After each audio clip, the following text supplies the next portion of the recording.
மன்னார்குடி பக்கத்தில் ஒரு விபத்து நடந்திருக்கு, எல்லாருக்கும் தெரியும். 3 சின்ன பசங்க.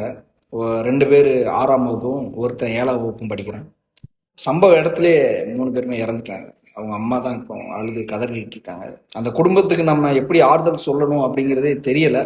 மிகப்பெரிய இழப்பு தான் இது.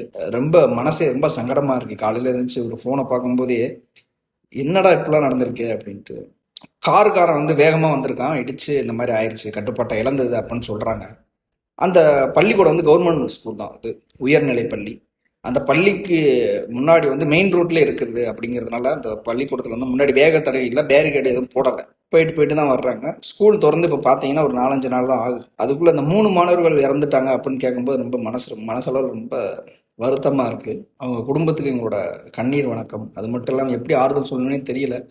3 பேரை நேற்று தான் அடக்கம் பண்ணியிருக்காங்க. சின்ன குழந்தைங்க.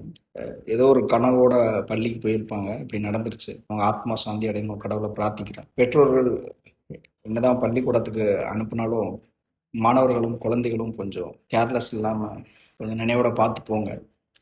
இது யார் மேலே பழி சொல்கிறதுனே தெரியல. ரொம்ப வருத்தமாக இருக்கு.